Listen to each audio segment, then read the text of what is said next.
Ինչու՞։ Երեխան մշտապես ասում է ոչ։ Մոտավորապես 2 տարեկանում երեխան հասնում է իր առաջին կարևոր ճգնաժամին։ Այն հենց այդպես էլ կոչվում է 2 տարվա ճգնաժամ։ Այս տարիքում երեխան արդեն կուտակել է նշանակալի փորձ։ Մոտ 1 տարի է, ինչ նա ինքնուրույն շարժվում է եւ կարող է շփվել մյուսների հետ խոսքի միջոցով։ Օրեցօր փոքրիկը համոզվում է, որ շատ բաներ կարող է անել առանց մոր։ Եվ ահա այստեղ նրան սպասում է իսկական բացահայտում։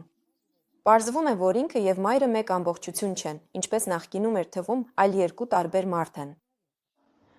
Այս ամենը վերջնականապես գիտակցելու եւ իր ուժերի նկատմամբ վստահությունը ամրապնդելու համար փոքրիկը մշտապես փորձարկում է սահմանները, որտեղ է ավարտվում ինքը եւ որտեղ է սկսվում մայրը։ Այսպիսի փորձերի համար ամենահասանելի բառը ոչն է։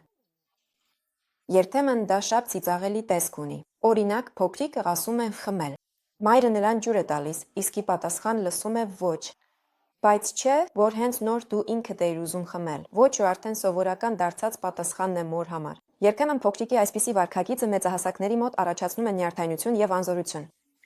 Երբ հերթական անգամ ձեր երեխայից լսեք այդ անհեթեթ եւ ոչը, հիշեք, որ նրա համար այդ ոչի հետևում շատ կարևոր խնդիրներ են կանգնած։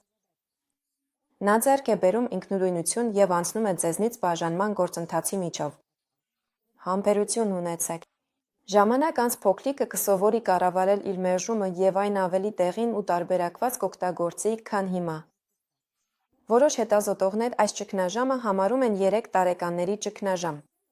Իրականում այն կարող է սկսվել ինչպես 2, այնպես էլ 3 տարեկանում, ընթանալ ավելի հարթ կամ ավելի սուր, տևել մի քանի ամիսից մինչև մի քանի տարի։ Ամեն ինչ շատ անհատական է։